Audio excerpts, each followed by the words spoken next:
The work of the Rose is close to her heart because she's seen the devastation of breast cancer in her own family. She's watched how it impacted people's lives, including her own. Today, Laura Schwinn talks about being a global citizen, holding a top position in a man's world, running billion-dollar companies, and why she's passionate about being part of the Rose community. Let's talk about your breast. A different kind of podcast presented to you by The Rose, a breast center of excellence and a Texas treasure. You're going to hear frank discussions about tough topics, and you're going to learn why knowing about your breast could save your life. Join us as we hear another story and we answer those tough questions that you may have.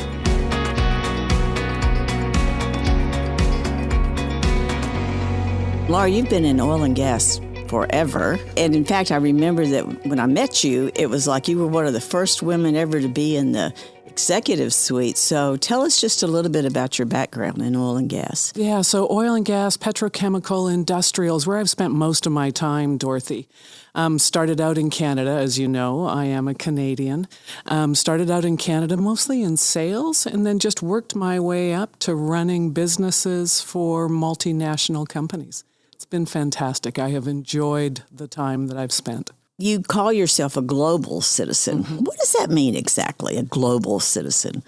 Well, I have lived in 6 different countries around the world. I am now at 59 that I have visited. I've got to get to number 60. And I think that for me, a global citizen is both how you think about things domestically. I really, really appreciate diversity. I appreciate diversity of thought, diversity of background. And so I often seek out people who are different. So not only have I traveled and lived in a number of places, I like to think about it from a standpoint of how I interact with people. And now how does that impact with what you were doing? And I mean, when I think of oil and gas or chemical or any of that, it's like, well, that's kind of pretty set. So how can different ideas, diverse ideas, impact what you're doing in that field? Well, we in those industries, we work in a number of different countries. So being open to thinking about things differently while you're working in those countries. So I'd say that would be number one. Secondly, the world is changing, especially from the transformation of industries like energy and oil and gas and petrochemical. So that diversity and thinking about how both those countries and areas that are just sort of moving up the learning curve, how do they get there more quickly to think about that transition? So really being open to new ideas about how you can do things differently, whether it is, I don't know, thinking about the circular economy in plastics, where I worked in the last little while, or on how to reduce greenhouse gases more efficiently in oil and gas and reduce energy in oil and gas. So that's how I think it all comes together, is look at things differently and be open to it. Do you think in this diverse world that we have, do you think the U.S. is a little bit behind on accepting these different ideas? I actually do think that the U.S. and even Canada to a certain degree, sort of North America, is behind Europe, is behind sort of Scandinavia. I think we have a ways to go to move more quickly.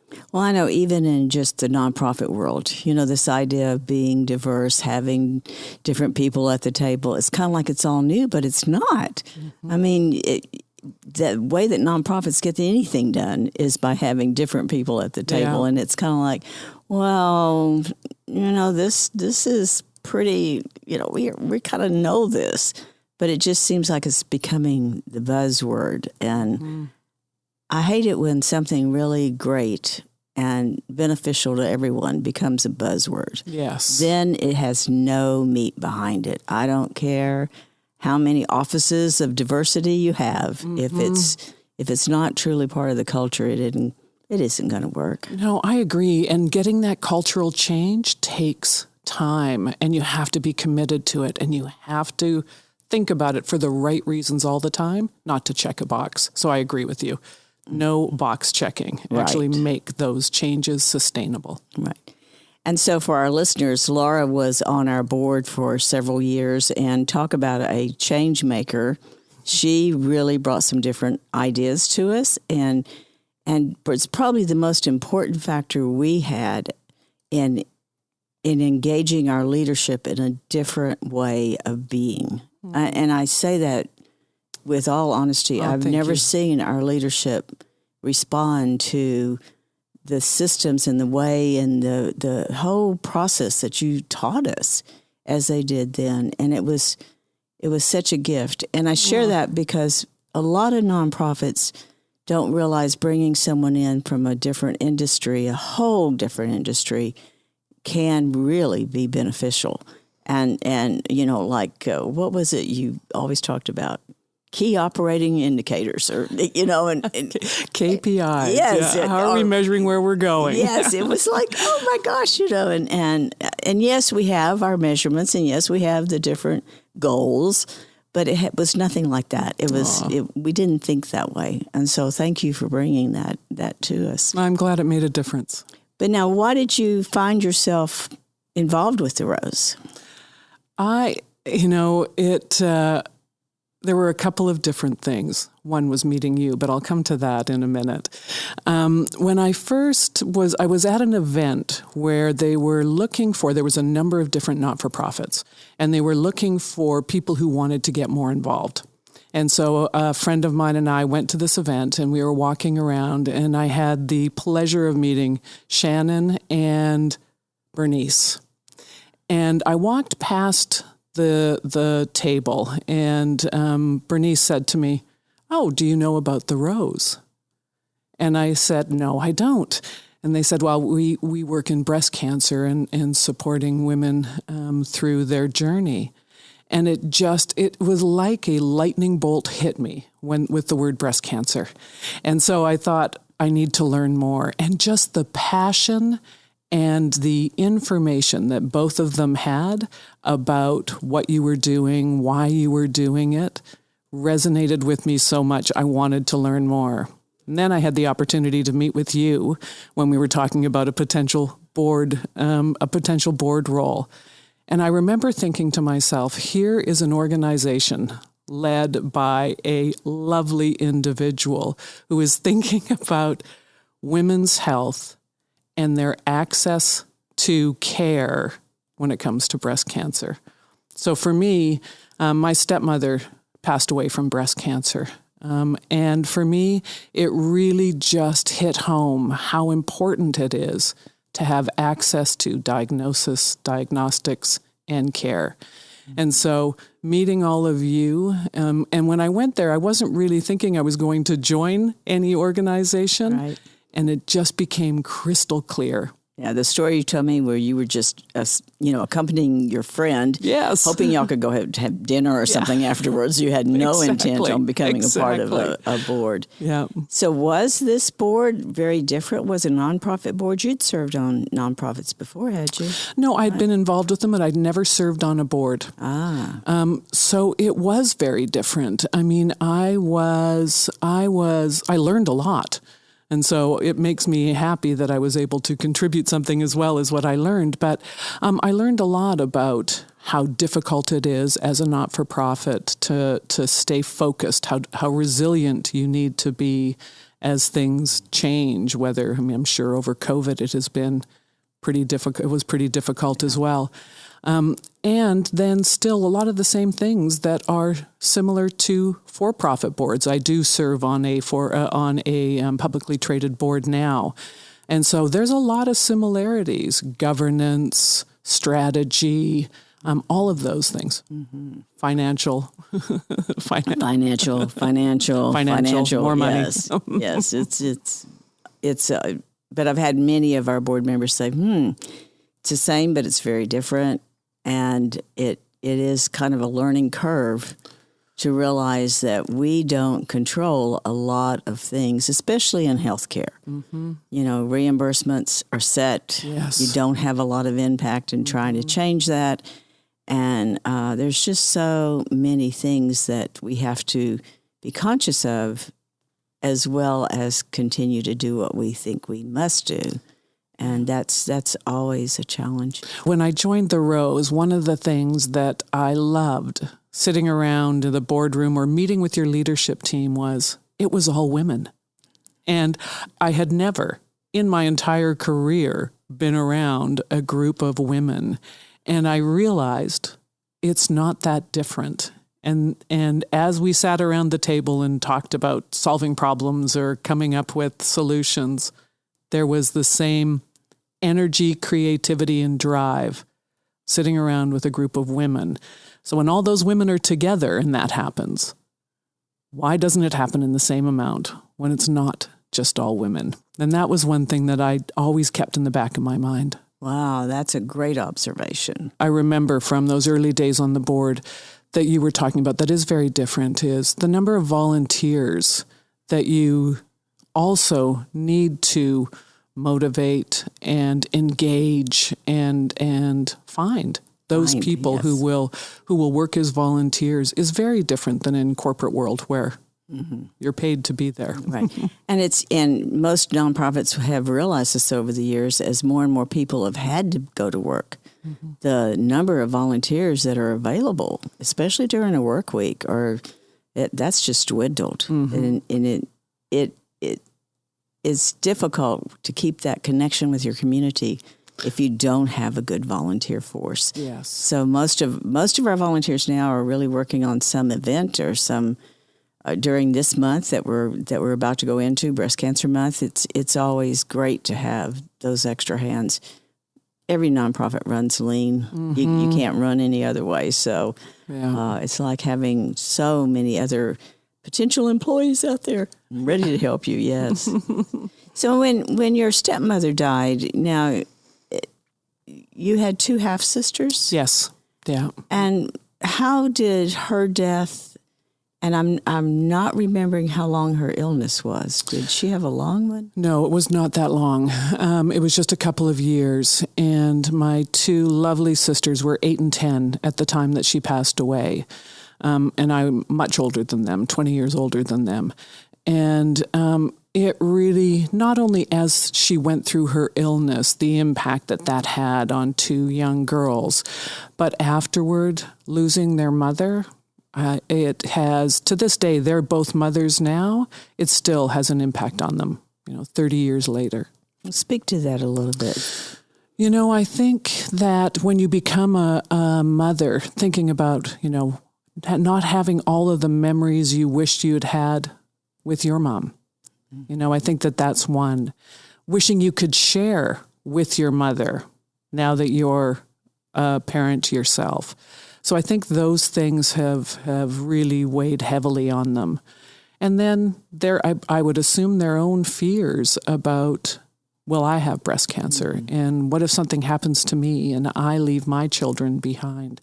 I think that weighs heavily on them. And so just missing out on some of that engagement with them. Their mother was a lovely woman. She was such a lovely woman. And she was a great mom. Everything you've said is so true. It's one of the areas that I think those of us in breast cancer haven't really addressed is that family component and how long-lasting these experiences are. It's one of the areas that we have got to really address because it's going to be those families that make more changes just by talking and telling us what is needed. And in your role, you really, no matter how much you tried, you're never the mother. Never. Yeah. You never are. So I've been, both James and I, my husband and I, have tried to stay engaged as much as we can with them as they were growing up, as well as with their children now, and think of ourselves almost as surrogate grandparents. Although they live in Canada and they're far away, just being connected to them and really watching how they're growing up and the wonderful little humans that they're becoming as well. Yeah, that's the other part of so much that we hear from our breast cancer families is that support, that understanding, that keeping connected.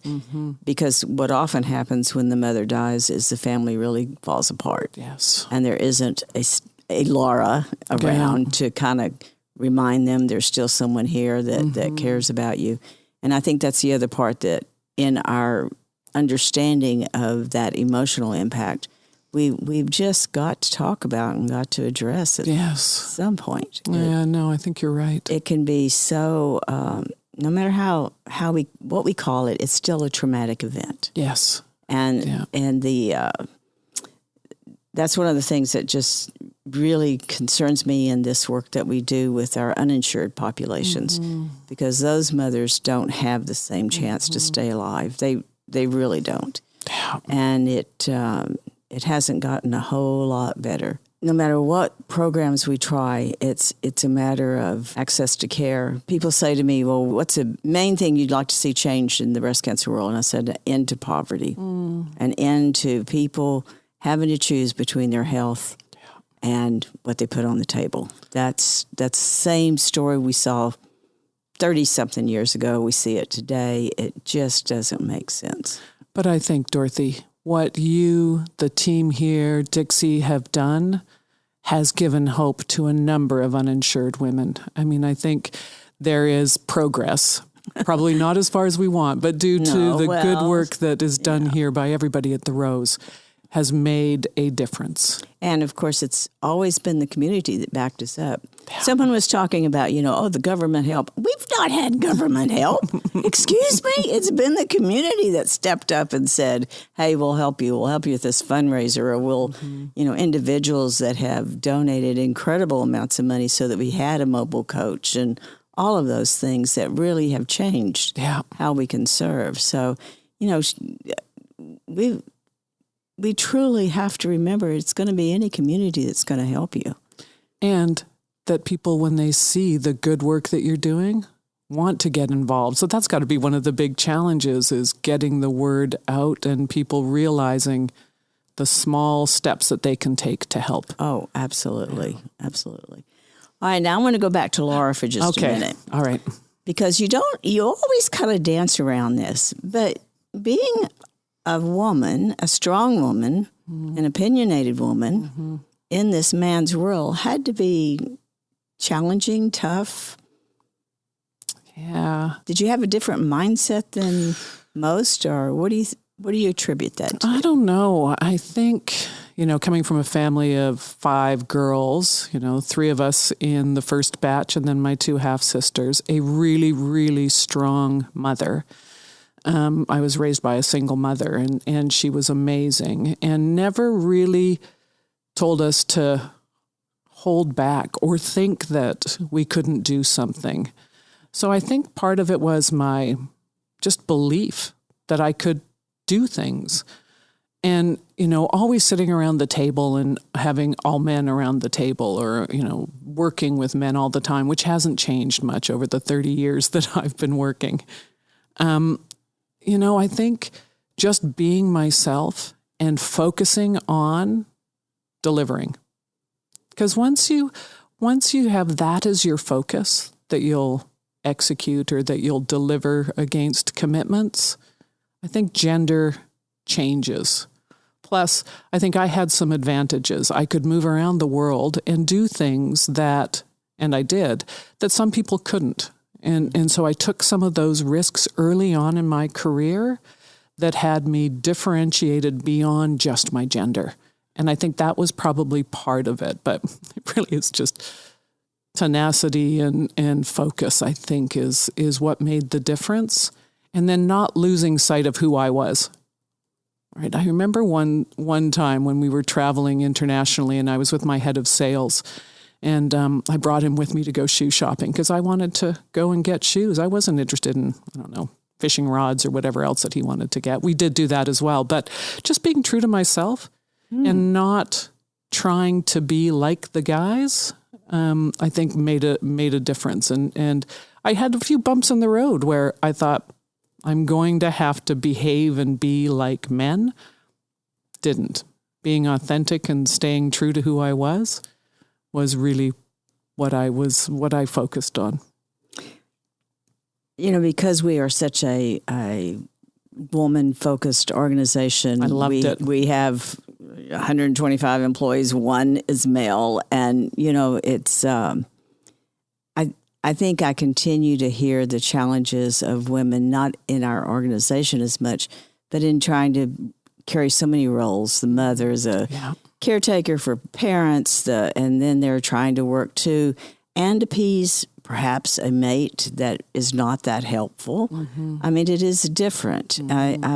I am just amazed at how it's not strong, but women just have an ability to be so adaptable and resilient.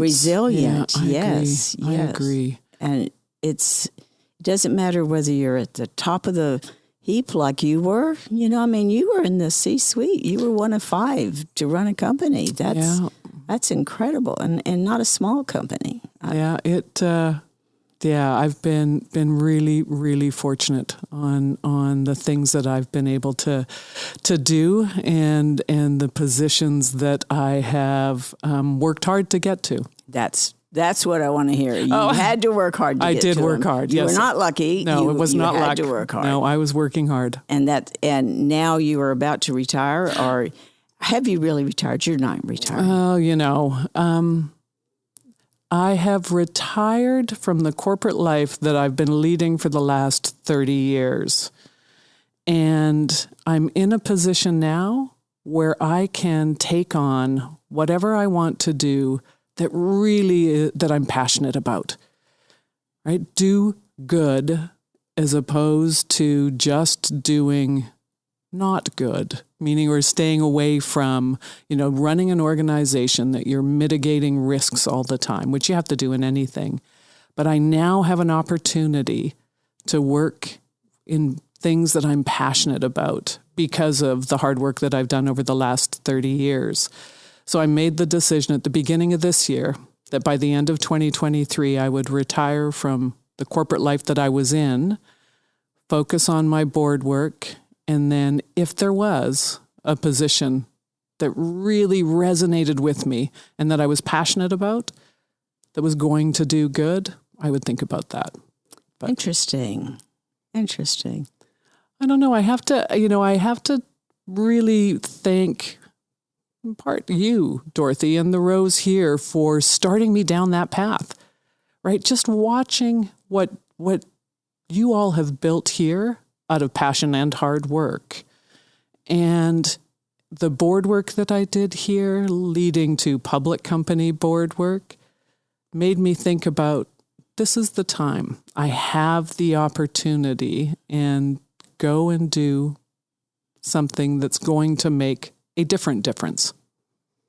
That is amazing, Laura. Unfortunately, I didn't even realize you were headed that way. I mean, I'm thinking, she's retired. Lucky her. She's so young. They have so much more time. They can go and have fun and do things. But you're really in a whole different mindset. Your frame of thinking now is it's interesting to me. It's really kind of global, just like your citizenship that you talk about. You're thinking in a broader, bigger way. Yeah, it's. I feel very fortunate to be able to make this choice, and I am charged up about it. So when you say, "Why retire now?" I hear that word, and I think back and think, old people retire, people who don't have energy anymore retire. So that's not me. I have a ton of energy still, and I'm looking forward to applying it where I want to apply it. So now I know you were passionate about the Rose, but what else are you passionate about? Anything that is going to help people, animals that can't either speak for themselves or that they need additional support. So on the not-for-profit side, that would be where it is. Mm-hmm. On the for-profit side, I think about the future. I think about sustainability. I think about the transitions that we're going through. And though that really is, things that are future focused are those that I feel really passionate about. So both on not-for-profit and for-profit side, it's looking forward, making change that is going to make a difference for Britta and Fiona's kids, for my sister Paula's children, for my sister Sonia's children. That is where I think, let's apply my skills and my passions to things that'll make a difference in the future. And so when you're future focused, what do you think is the most important thing to tackle? I think sustainability is one. We are running through the resources in the world more quickly than we should.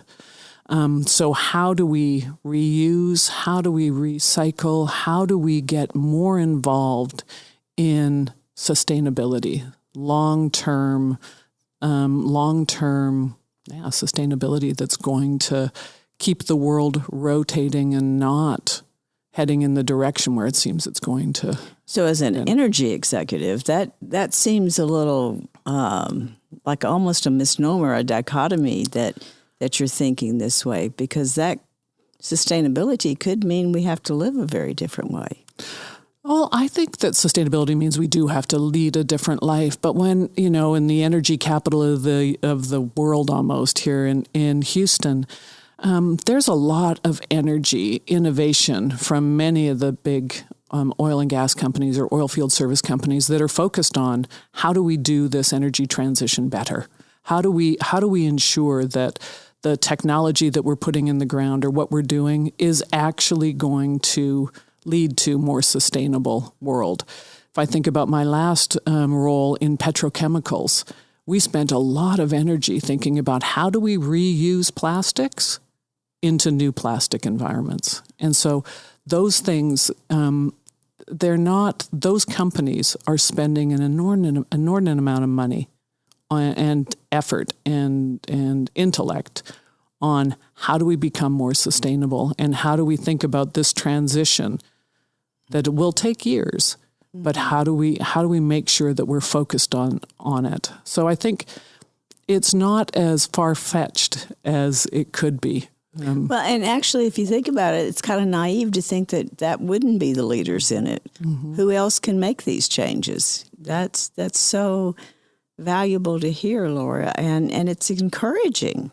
I think we should be encouraged by the amount that's going into sustainability. Yeah. There's still a ways to go, don't get me wrong.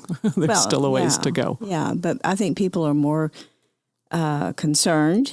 They're more, they understand that they live in a community of people, and there's many different people, and we need to be able to function in a different way. And I think the one of the biggies that lies ahead of us is recognizing that the importance of not depending on some government in the sky, or that decentralization is going to be big. Mm-hmm. We as communities really need to take care of each other and do those things that will take care of our children, like you said. I asked you before about being a woman, but what has been the biggest challenges being a really successful, hard-hitting, and you are, businesswoman and being a wife? I don't spend nearly enough time with my very lovely husband. I would say that's probably it, is as any executive, whether you're male or female, the amount of time you spend away from your family is difficult. You have to depend on them to do a lot of things, especially if you travel a lot. So I think, breaking some of the norms have been difficult, that usually it's the wife is the guest, not the husband is the guest. So there were a number of events that we would go to where everything was set up where all of the men would go and do something because they were all the executives, and then all the wives would go and do something else. And poor James was always the literally odd man out. Right. And so it started, those things were difficult on a short term. But I think just being away from home a lot and having to really depend on him to take care of a lot of things that should have been a shared burden. Mm-hmm. That's one concession for sure. Yeah. Other than that, I've compromised, but I don't know if I've really made concessions. I think, James and I were fortunate enough in we lived in 3 different countries together, and we met in Singapore when we were both working there. So I think, We have a great relationship of open communication, and we don't make a decision. I've never made a decision about my professional life that he wasn't absolutely part of. So, and vice versa. So I think that's where we don't have any children. It makes a big difference, I think, for two professionals to be working to not have children, because you don't have to worry about schools you're going to take them to or the impact it will have. So I think the concessions that I've had to make would have been probably fewer than what some two-income families would have to do. And like you said, you had to have that special communications. Absolutely. That is so important when you're not living in the same country and there's any kind of distance between you. It becomes a real challenge. Yeah, to maintain that. We used to talk, James and I would talk about it as we'd have re-entry after we'd been away from each other for a while, coming back together, and you could be a little more snippy or not, not listening as well as you should. And we talked about that as re-entry, and we would just call it out and then go, okay, it's time. I love that, because yes, it happens. It does. It happens in every marriage and in every relationship when you've been apart. Oh, what a great term. All right, leave us with something, because I wanted what we talked about to be something for women just in general, and especially working women. What other opportunities do you think we have as women that we could fall into, we could change, we could make happen? I think that, what I've seen with the women who have either worked for me or I've worked around, they often underestimate themselves. And I think that don't underestimate your approach. Wow. Don't underestimate what you can do, because it really, it's in all of us. It's in all of us to do something spectacular. And so I just don't think that women, men, anybody, but women in particular, I saw so many of them underestimate their own abilities. And in whether it's in negotiations or in taking a job that they don't feel they're 100%, qualified for, don't underestimate what you can do. Wow, great words of wisdom from someone who's been there and someone who is going to, I know, change the world with what she has to do next. Thank you, Dorothy. Thank you so much for being with us today and for brightening our world once again. Thank you so much. My pleasure.